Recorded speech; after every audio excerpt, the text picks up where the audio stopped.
Joining us now is Ojinika Ojiokpe, with stories trending around the world. Hello, Jinx. Good morning. Just make it louder. No, this one I'm trying to imitate a friend of mine. What did your friend say? Who on the phone this morning was trying to call your name. No, just telling me he can't try. No matter how hard he tries.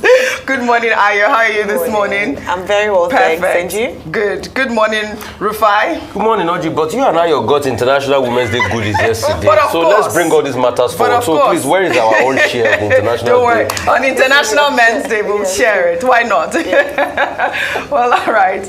Good morning to you, viewers. Well, let's begin what's trending by taking reactions trailing the approval granted by the Court of Appeal in Abuja to the Independent National Electoral Commission to reconfigure the bimodal voter accreditation system for the governorship and state House of Assembly elections. The appeal court based its decision on the grounds that the information on the BVAS will be uploaded into the back-end server, which cannot be tampered with, following speculations by some IT experts who have said that reconfiguring the BVAS will tamper with evidence and compromise pending litigations by aggrieved presidential candidates. Well, this first reaction is from human rights lawyer and activist Inibehe Effiong.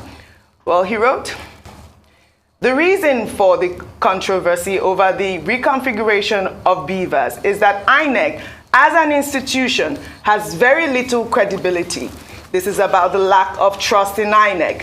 If INEC were a credible institution, no one would bother about the possibility of any sort of evidence tampering." Well, Blacksmith wrote, "The court should have gone into detail to know how INEC wants to reconfigure the BVAS and ask INEC to share information about their reconfiguration, including what kind of data in the BVAS will be affected. INEC would tamper useful evidence during this reconfiguration." Well, Matty wrote, "Why would INEC need to reconfigure BVAS? Are they adding new voters to BVAS? According to my knowledge, BVAS have been preloaded with the voter register for each polling unit. We cannot trust people who failed to upload presidential result." Well, the last tweet, there goes. INEC does not need to reconfigure the BVAS devices. They are Android devices. Data can be saved on the device and still used this Saturday.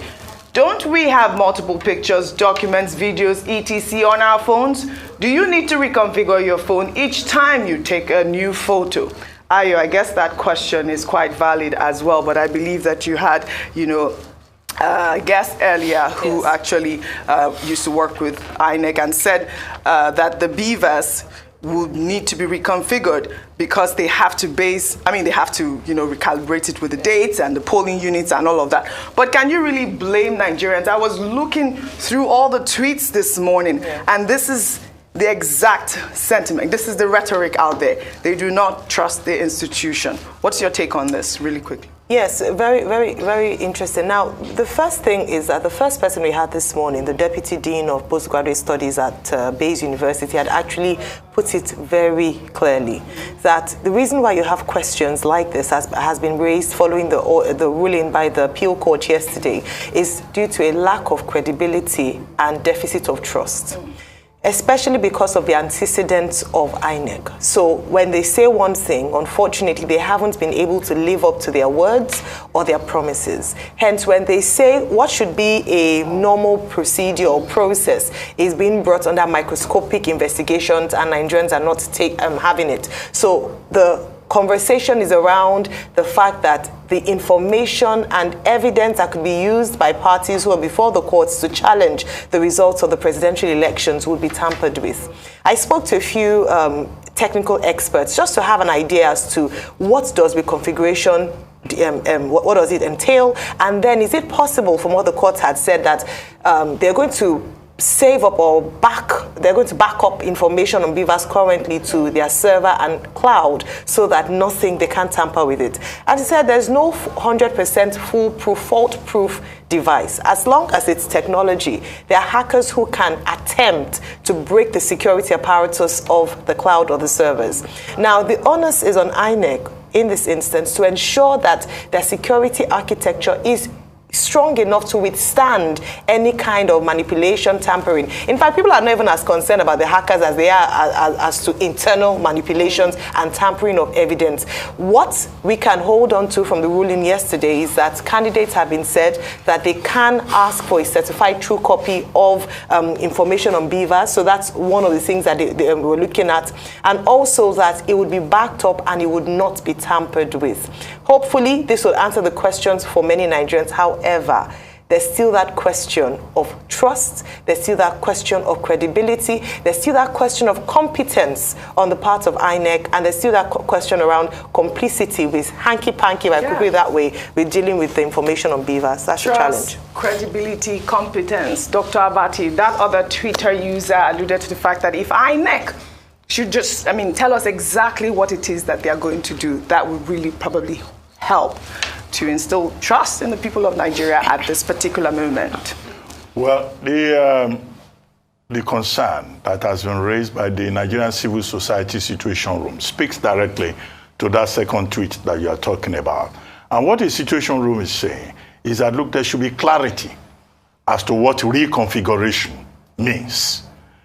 The reconfiguration that INEC is asking for, does it mean that INEC is going to erase data? Because there should be a back end, there should be a storage of data at the back end that will not require tampering with the BVAS or with IREV, so that if in the future people need access to the same data, it will not be that INEC has said, oh, we were reconfiguring and we have erased it. But INEC defends itself and said, oh, we did reconfiguration with card readers, smart card readers. And that is why it is important that the emphasis should be on accountability. The emphasis should be on a proper clarification of what that reconfiguration represents. And that is why it should not be surprising that the Presidential Election Petition Tribunal refused to establish a linkage between reconfiguration and the March 11 elections, because it was not the tribunal that postponed the elections scheduled for this weekend. It was INEC that went back to hold meetings and then said, well, the ruling is too close. Effectively, they have just 48 hours from the time the ruling was given. So they won't be able to do the reconfiguration. And that is why they need to explain what that reconfiguration is all about. IT experts, people in the technological space, say that there's no need for any reconfiguration. And that's why you had that tweet also talking about the tablet being an Android device. Absolutely. And that we don't need to reconfigure our phones each time we need data from it.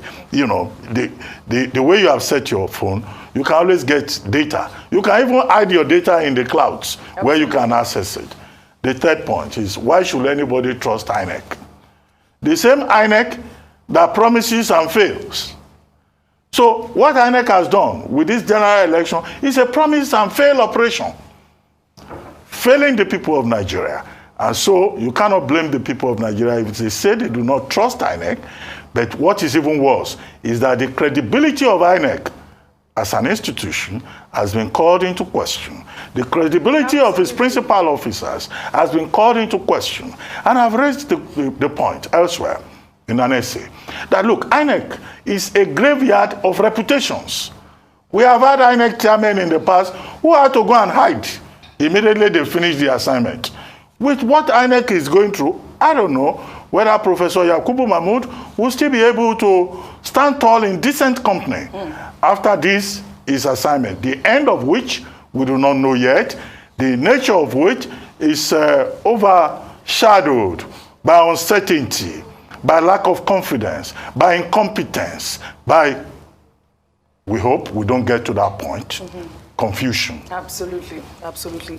What do you make of confusion at this point? Because I feel like this is where we are.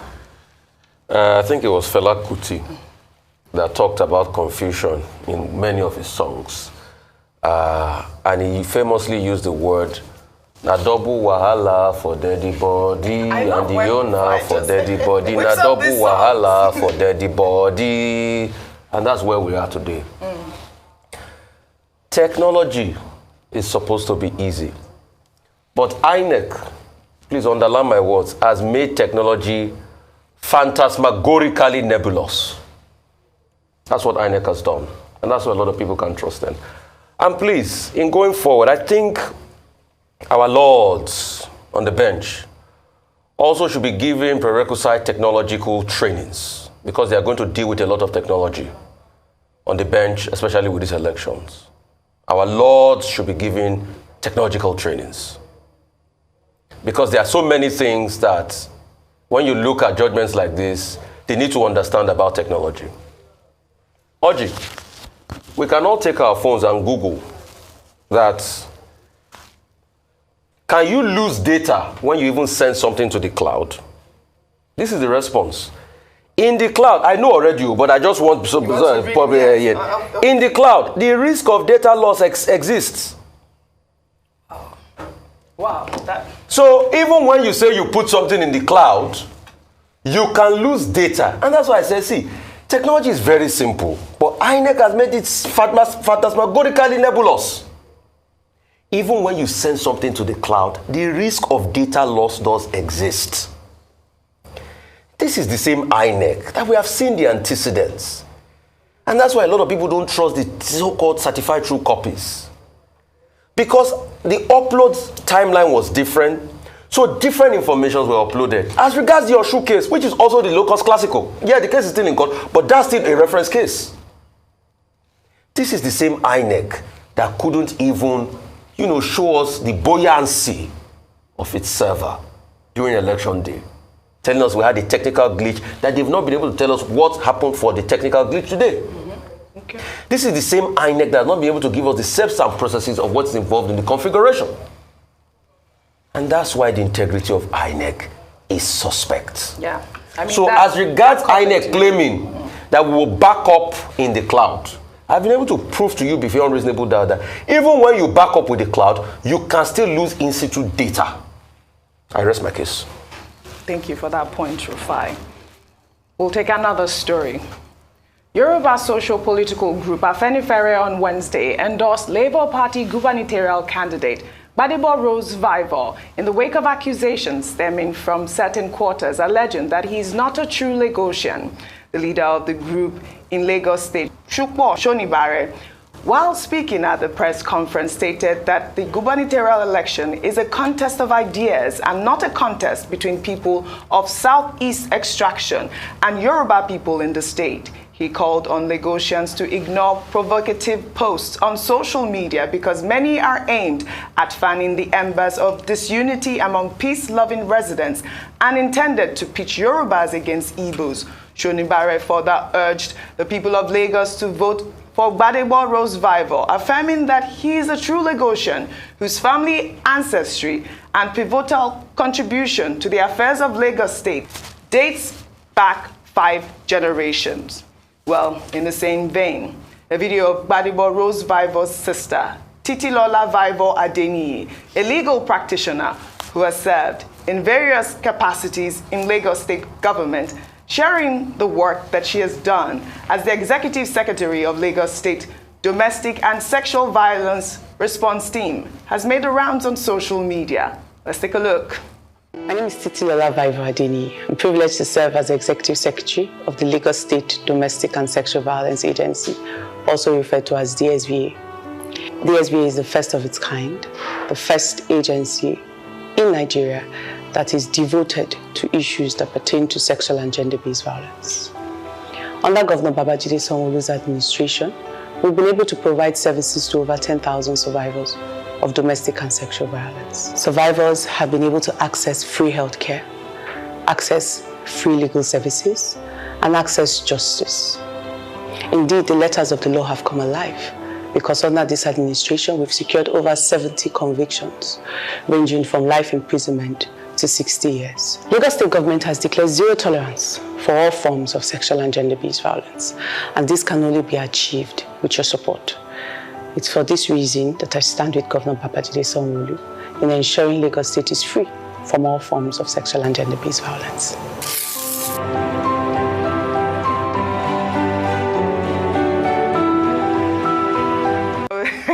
Well, apparently it's Rhodes Vivour's birthday as well. Dr. Abati, what is your take on both stories?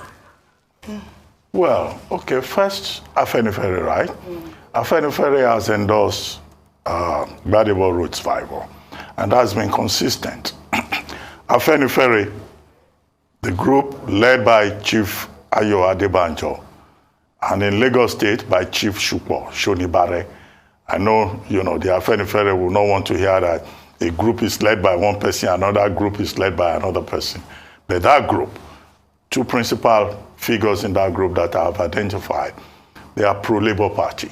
And they've been consistent in supporting Peter Obi and also now in supporting Vivour Rhodes Vivour. In the statement issued by Chief Shukwo Shonibare, he made a point that this is a contest in Lagos State of ideas. And that this is about people who want change in Lagos State. So it's important that he made that point about ideas, about people who want change, about people having the freedom to make their choice. So if Afenifere says, we're supporting Vivour Rhodes Vivour, yes, you can understand where they're coming from. Because they're talking about equity, they're talking about, power rotation and all of that. So they're consistent in supporting the Labour Party. However, the other thing to note here is that Chief Shukwo Shonibare, in his statement, alluded to this ethnic game that is being played in Lagos State, and said that Vivour Rhodes Vivour comes from an illustrious Lagos State Yoruba family that dates back to about 5 generations, which is true. The Rhodes Vivour family, they fought in the war, the First World War. They have been judges, one generation to another, from son to grandfather to great-grandchildren in that family. And so when people raise the question that Vivour Rhodes Vivour is not from Lagos, you see Afenifere now backing him up. I've seen videos where he was being referred to as Chinedu, and they say, oh, because he has a little percentage of Igbo blood, he's an Igbo man. Meanwhile, in the Southeast, in one state, there's a Yoruba man who is currently running for governorship, So, and I've made a point about this, that people don't argue when it is a bedroom situation. But when the product comes out, they will remember the ethnicity of the mother. When they were going to, with due respect, enthrone a new Olu of Warri, the argument at that time was still about the maternal extraction of the Olu of Warri, who is on the throne now. They said his mother was from Abeokuta, and that an Abeokuta woman cannot give them a king in a Were kingdom. But the man is there. The fact that his mom is Yoruba has not caused any problem. He's been providing leadership. If you go back in history, Yorubas like to quote Shango, one of those gods that Yorubas worship. Shango's mother was from Nupe, was a Nupe woman. They call him Shango Elempe. The ones that are traditional worshippers, they go there to worship Shango, the traditional religion worshippers. They don't say, don't worship Shango because Shango's mother is from Nupe land. So we find these contradictions, and even in contemporary times, some of these obas that you have in Yoruba land, they are from their mother's line. Nobody complains that your mother is from somewhere, but now governorship. You are saying, oh, because the mother is Igbo, because he bears Chinedu, and so you have Afenifere backing him up. That nobody should play the politics of ethnicity. And yesterday, the governor of Lagos State was on this program. Yes. And he said, well, people are emotional, but Lagos is a place for all. And he made that point. But I've seen, some people still insisting this is Lagos for Yorubas. The Igbos want to come and take over Lagos. How? As to the second tape you played, Rhodes Vivour's sister, Vivour's sister, well, she works for the Lagos State government. The work that she's doing is an interesting one, useful one, Lagos State Domestic and Sexual Violence Authority. And in that video, where she wasn't campaigning for the brother, she was telling us about the work, the great work that they are doing in that Domestic Violence and Sexual Violence Agency, which is something that everybody talks about, to protect families, to protect individuals from violence. And Lagos State is one of those states that has domesticated the Violence Against Persons Prohibition Act, which is something that is commendable.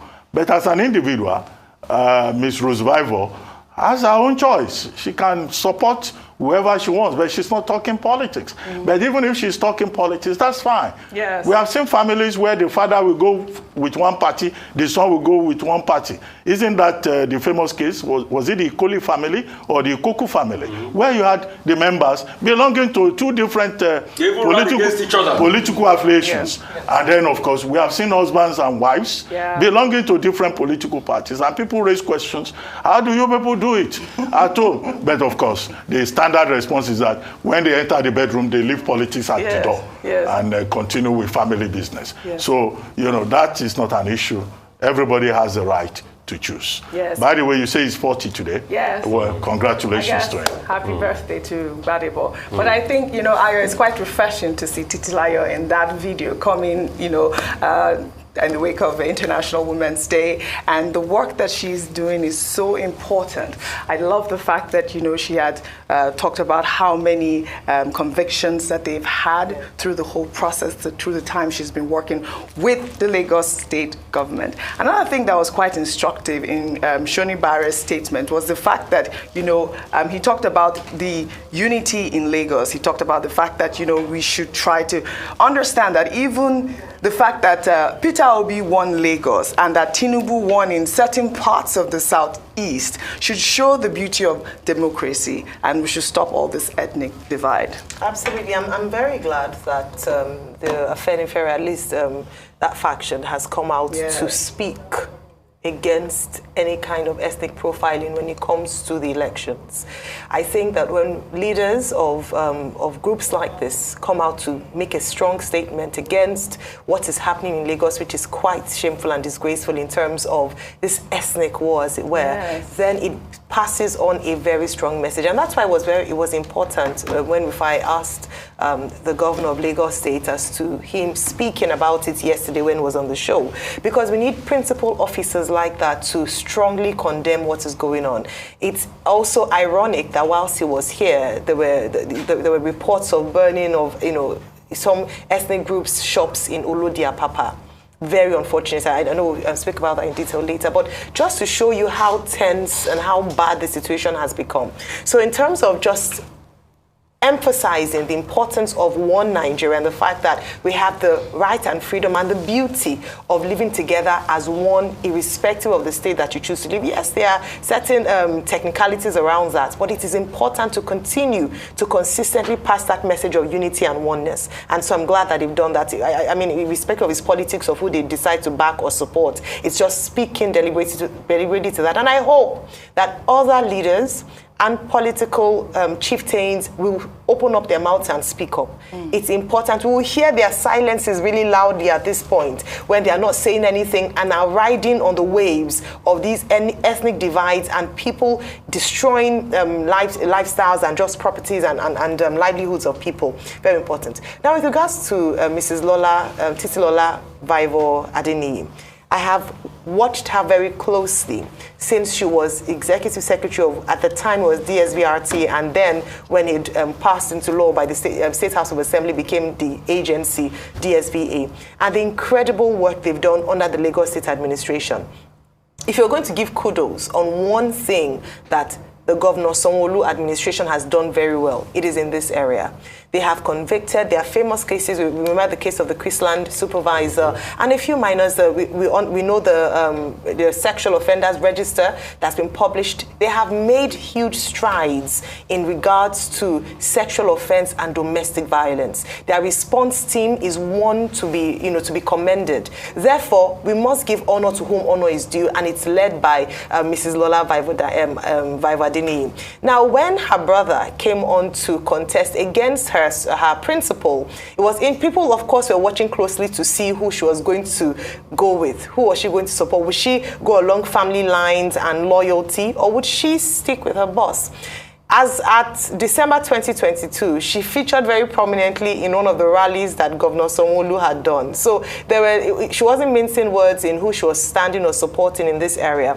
As Dr. Bati mentioned, at the end of the day, blood is thicker than water. You can decide to choose an opposite political stance in terms of your support, but it doesn't change the fact that people should respect whoever anyone wants to support. And let me speak to the fact, Oji, of what has been going on in terms of this attack and bullying based on whom you decide to stand up to support.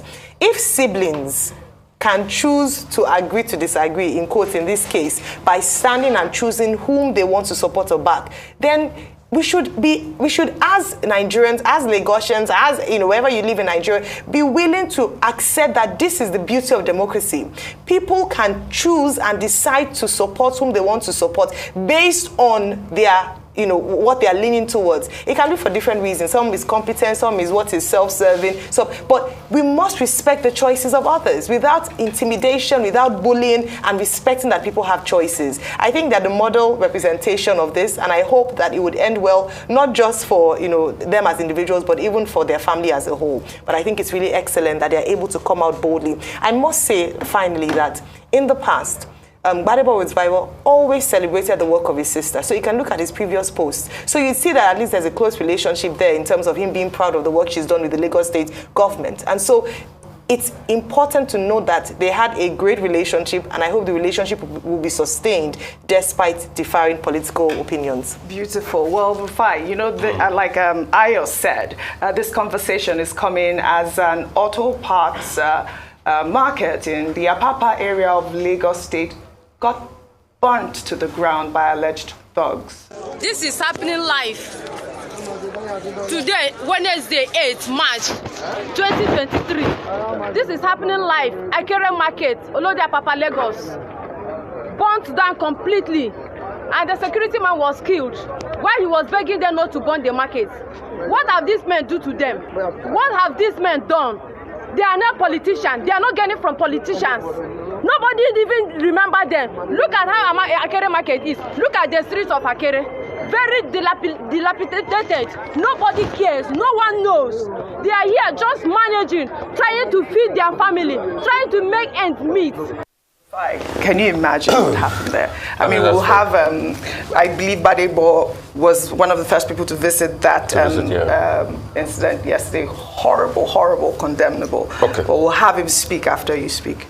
So, real quickly, I think the reason for all this problem in the first place goes back to our education and the fact that they are taking history off the schools. And it was a deliberate attempt because they foresaw a day where we'll have to ask questions about our identity. And they wanted to sell false narratives towards the woodwink us. And that's why they deliberately took history out of the curriculum before they brought it back recently. That's where all the problem starts from. And that's why even with the antecedent history of Lagos, when we state it, people still get political. But the history is there. Because you need to teach a lot of people the truth. And you see this ethnic bickering. We are all infused together. We are one nation. We carry one passport and we don't need it because of political gains.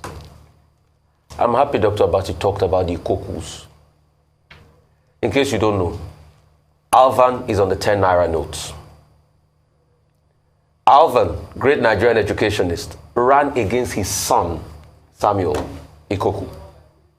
And his son, 36-year-old, beat his father in an election for the Eastern Parliament. Same family, different political views. Alvan Ikoku today adorns the 10 naira notes. I bet most Nigerians are just getting aware of that. Because we don't teach history. Just like we forget in a hurry that once people come together and they have lived in a place for a while, they become assimilated into that place. And this idea of that, oh, we own the place, others should go away. Let us ask them, are they even truly sensible about that argument? Because everybody become one as long as they're Nigerians. And where people come from doesn't matter. It's about the impact and the role of what they can do. Today, the mayor of London is a Pakistani or Indian heritage. The Prime Minister of UK is that. When are we going to leave all of this bigotry and sentiments we normally do? And the shocking thing is that the same people that shout that some people are not from Lagos, let's ask them, where are they from? I keep asking that question. Where are they from? Let's ask them. We have seen with clear evidence how a senator left Lagos and went to run in his own home state, Ogun State. Did anybody tell that senator when he was representing Lagos that he was not from Lagos? Let me ask him. Fine. The governor of Osun State, his mother is Igbo, speaks Igbo fluently. The father married to an Igbo woman. Does it make him less of a Nigerian? As long as the people want you, they want you. So that's why we should stop all of this embers of war we're finding. And that's why we deliberately asked the governor here to condemn such things, and he did. Yes, it was very good. And please, that should be a watchword for all that's fanning these embers of war. Because all of this narrative started, I heard boldly, after the APC lost Lagos. In fact, aspersions were casted at the president-elect, saying that he was the one that allowed the Igbos now take positions in government. We heard these narratives. I heard that. Once APC lost Lagos, this sentiment started.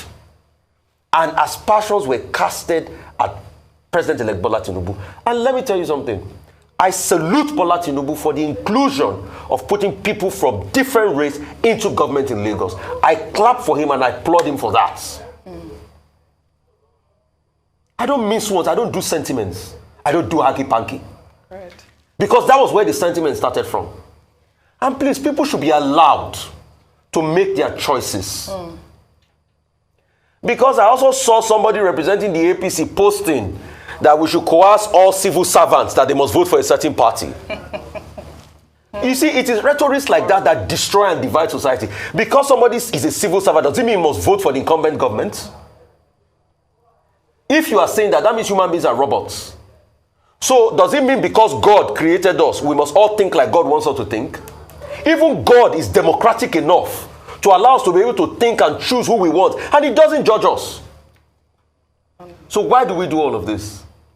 And please, for all of the hoodlums going to burn markets, please remember, the Yorubas have a saying, what it means is that if you throw a stone into the market, it will come back to you. You think you're trying to harm people by burning their markets and killing the innocent security guard? Unacceptable. It will come back to haunt you, and that's why we must refrain from evil and speak against evil. All right, let's... If we truly want to build a society, Sure. And kudos to the person that visited them. Also kudos to Governor Sanwo-Olu for saying he's going to investigate. Absolutely. Let's call a spade a spade. We need to build a society. Bigotry cannot take us anywhere. We will die before we know it. Yeah, let's listen to what the Labour Party gubernatorial candidate, Badibo Rose Vivour, had to say when he visited the market. Lagos State is welcoming to everybody. Nobody has a right to be intimidating anybody in Lagos State. And we are here to stand with the people of this market. And we are going to support them. And as governor of Lagos, I'm going to rebuild this market. Dr. Abati, over to you. What do you make of this whole incident? The fire at Olodia Papa, of course, is condemnable in the extreme. 6 a.m. in the morning. A security man, 65-year-old, was on duty. 6 masked gunmen arrived. They wanted to burn down the spare parts market. The man tried to appeal to them. They killed him. The man lost his life for nothing. And then they set the place ablaze.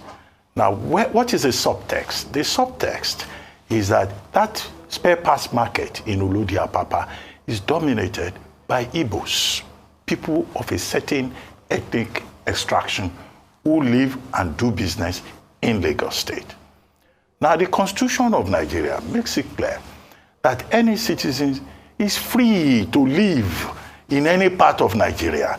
That's what the Constitution says about freedom of movement. But Nigerians bring up this indigenous settler politics in different parts to create violence, to promote hate.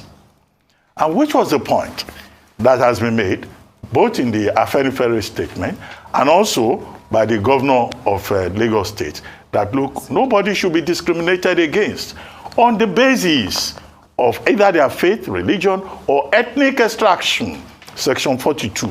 So to the extent that that attack on that spare parts market Kirikiri, Oludiapapa, has an ethnic slant, makes it really, really worrisome. Because Lagos is very strategic. All of these incidents may happen here, but Lagos is so important that we hope, sincerely, that what happens in Lagos will not have implications for national stability or trigger reactions in other parts of the country. What if there are Yoruba traders, for example, in Onitsha, and then they get attacked, and then you have that kind of effect. So, and that's why this particular incident must be thoroughly investigated. That is why it is important that the president was one of the first persons to issue a statement. The governor of the state has also spoken up, as has been the case also with Mr. Peter Obi, and also with Jandon, the PDP gubernatorial candidate, and as we have seen, the candidate of the Labour Party for the gubernatorial elections in Lagos State. If you look at the timing of that attack was meant to generate tension, to intimidate ahead of the previously scheduled March 11 elections, to frighten innocent people, as was pointed out in the video. That these are innocent people. They are not politicians. They are not involved in politics. Their only crime is that, okay, there is a certain Yoruba man who bears a Chinedu, and he wants to be governor, and his mother is Igbo, his father is Yoruba. So why should innocent people suffer because of that? I mean, I don't understand. So it speaks again to the underdeveloped nature of Nigerian politics, yes, of the kind of problems that we have here. And that is why the National Orientation Agency, where is it in all of this? We keep saying that that agency is moribund. And on top of all this uncertainty that we've been commenting upon since morning, Nigeria wants to organize census, National Housing and Population Census, from March 19, I think, to April 23rd or so. Yesterday, there was the inauguration of a National Publicity Committee. And the INEC chairman was quoted as saying, we are going to use high-end technology. I immediately remembered INEC. It's convenient for officials to talk about technology that most of them know nothing about. So election is generating this level of tension. Yes. We have to nip it in the bud. The election on March 18 should not be about ethnicity. As Afenifere pointed out, it should be about ideas. It should be about who can provide leadership, not just in Lagos State, but all over the country. Well, Dr. Baji, you made a point about Lagos being such a strategic point. Before we go to my last story, I wanted to touch on that story that happened today with the bus and the train colliding. I mean, how can that happen? I don't know if we have that video. I'd love your take on that story really quickly before so the bus is actually a Lagos State staff bus. It's a BRT bus that was transporting civil servants, staff members of the Lagos State government, and a train crushed it. It is I don't know if I should call it a freak accident, because what the question you would ask is, what is a bus doing on a train track? However, as we spoke about earlier on, the reason we do have buses who cross train tracks, but there are safety precautions put in place to ensure that the two never have to meet.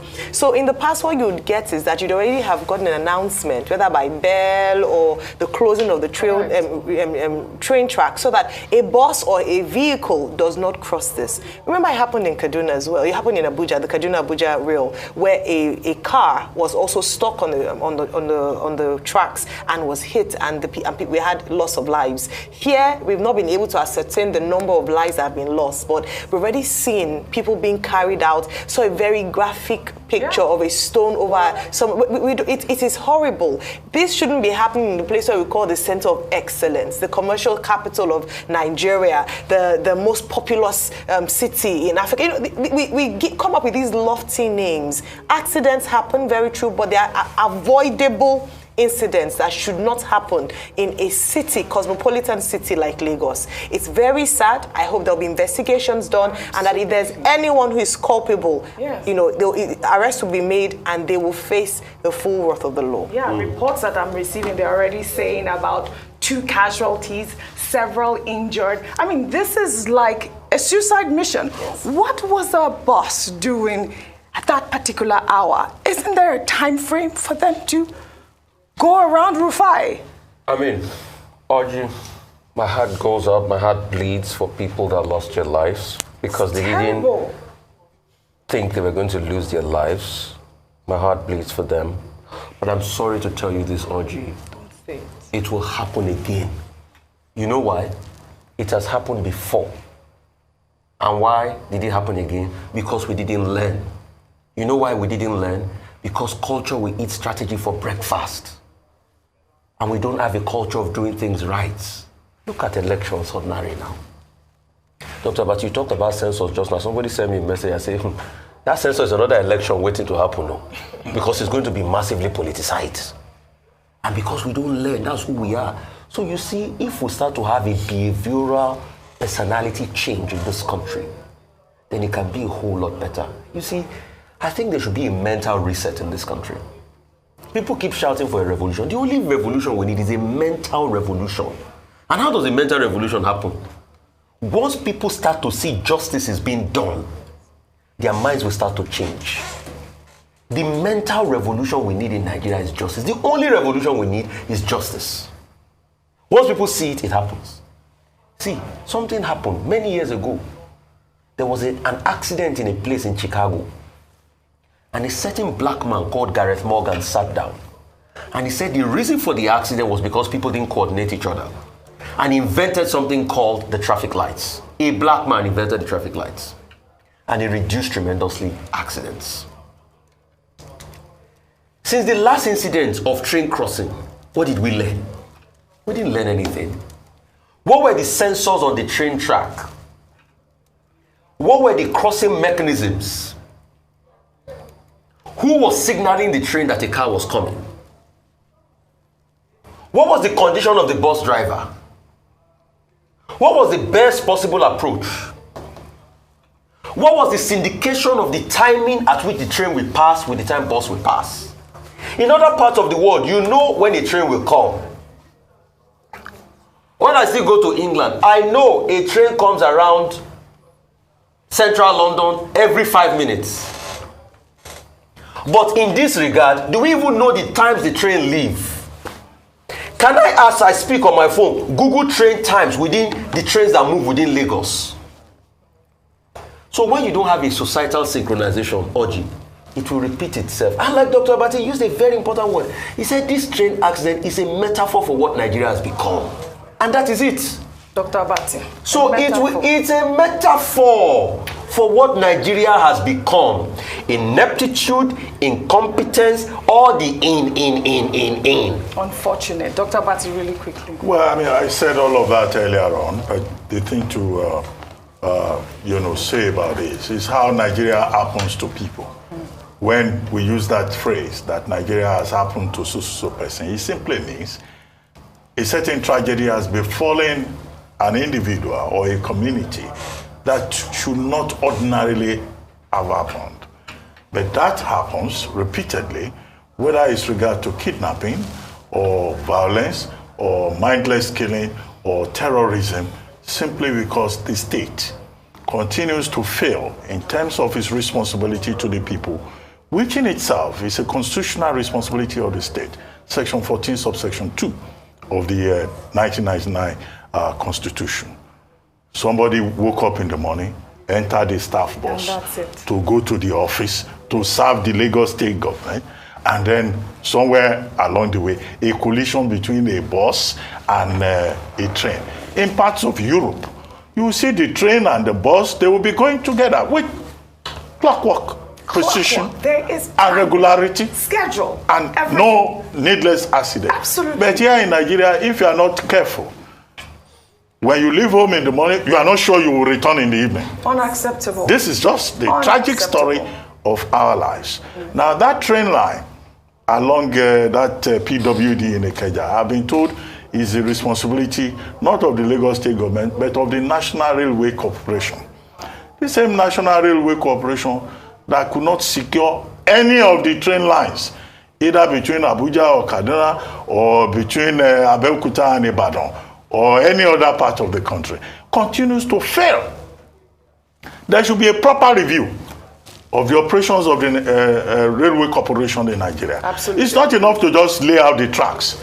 If you cannot provide the security that is required so that people don't just drop dead for no reason at all, then of course maybe we should shut down the railway corporation for a while until we're able to provide all the necessary details in terms of securing lives and property. Well said, Dr. So again, we commiserate with those families that have lost their loved ones.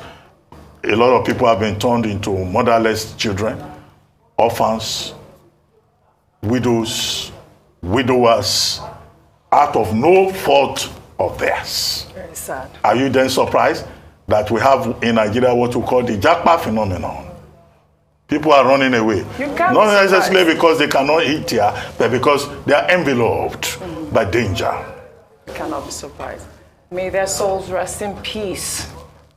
We'll take our final story with this video showing Nigeria's president-elect, Bola Ahmed Tinubu, meeting with the chairman of Heirs Holdings, Tony Elumelu, at his home in Lagos following Tinubu's victory at the polls. Last man standing. It's still standing.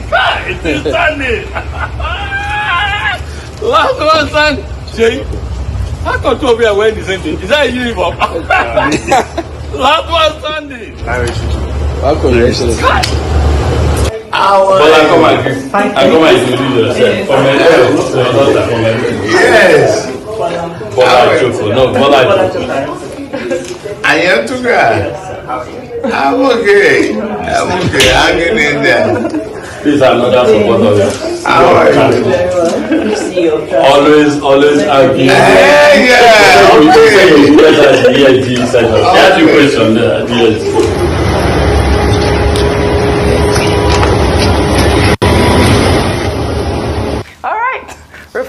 Last man standing. I mean, this video was trending on social media all evening yesterday. When Tony Elumelu posted it saying that he met with the president-elect and they discussed how to empower the youth.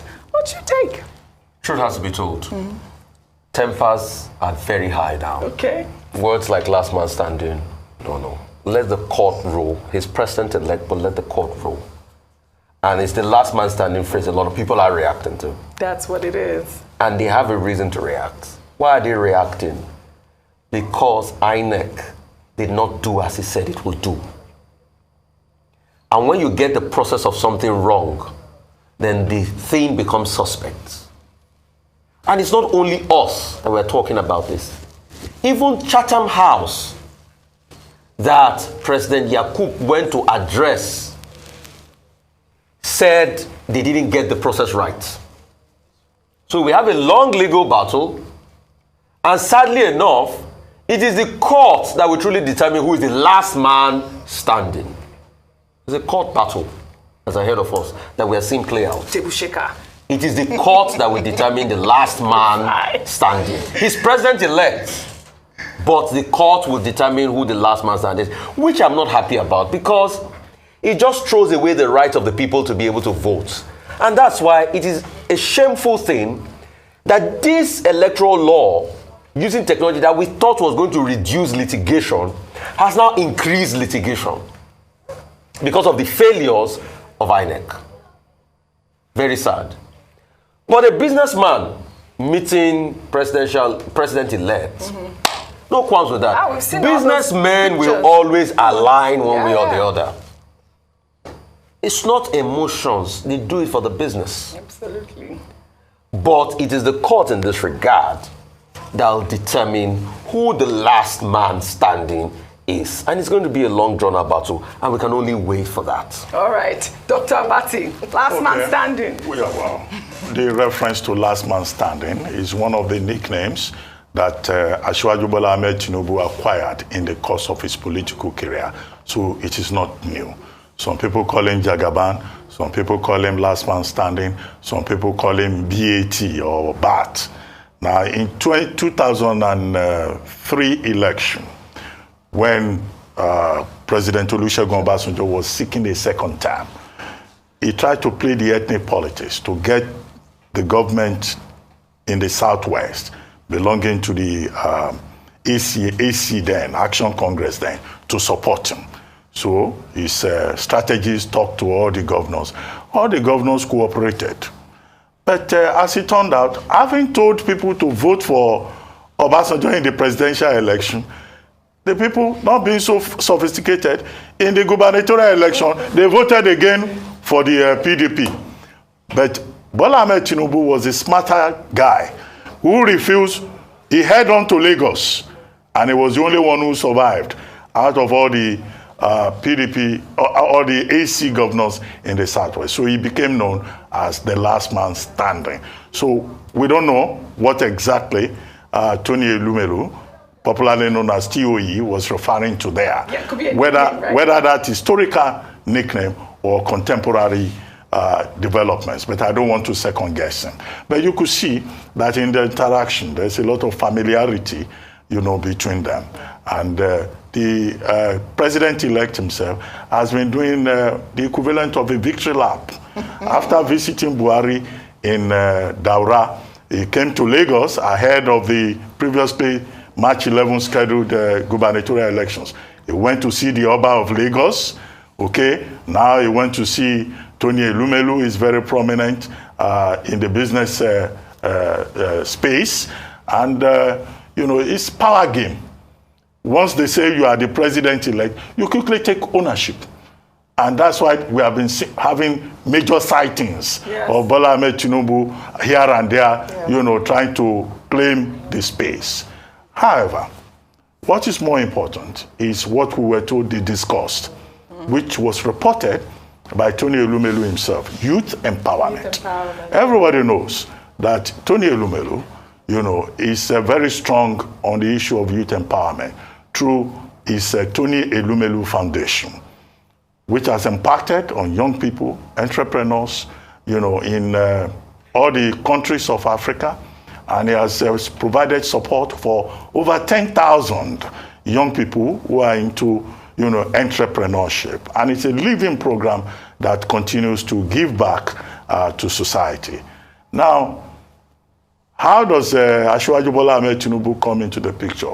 If you look at his Restored Hope 84-page political manifesto for this election, it talks about young people. It talks about promoting digital inclusion, fintechs, empowering young people. And if, as Tony Elumelu reported, that was their major point of discussion, then of course it's an important subject, because if anybody wants to be president, yes, of course you will need to, you know, collaborate with people who are working on specific issues. Finally, it may well also be that it was just a friendly visit. After all, I'm sure there are neighbors in, you know, highbrow part of Lagos. He could have been passing in front of Tony Elumelu's house and say, let's check whether Tony is at home. But those other details we do not know. Absolutely. People have relationships, they have IOUs, they have friends in different places, you know, so beyond politics, what subsists is human relationship. All right. Ayo. Well, Audrey, the first thing I noticed when I watched that video is that there were no ethnic conversations in that video. Love it. You can see that when it comes to interest aligning, it's the people who will suffer the most are the ordinary Nigerians. Tony Elumelu is from Delta State. Asiwaju Bola Ahmed Tinubu is from Lagos. State. Tony Elumelu lives in Lagos State, pays, I'm sure, some of his taxes here. No one is having this conversation based on this video. People are hailing, they are coming together. So that's an interesting thing to note, that we shouldn't allow, especially for ordinary Nigerians who are fighting and killing themselves, at the end of the day, at the very top echelon, they are making deals and making alliances and not talking about ethnicity. I mean, to be fair on Asiwaju Bola Ahmed Tinubu, he's never spoken along those lines, but his supporters, especially under his party, have been notorious for doing this, and so we must speak about that. And then the other part, of course, is that Tony Elumelu is a private citizen. He can choose to host whomever he wants to host in his home. Yes. He can choose to, you know, be friendly and make alliances. That's to choose. But of course, it must be said that he does have admirers. He does have young people who are who perhaps feel very strongly about his support of the candidate. And again, going back to my last point on the fact that people are free to support, endorse, vote, you know, for anyone that it's a democracy, and we must respect that. Yeah, I love it. Well, you guys have been fantastic on what's trending today. We had a long show today, really amazing. Well, thank you for your great contribution on what's trending today. Well, that's all I have for you on what's trending today. I'll see you all tomorrow.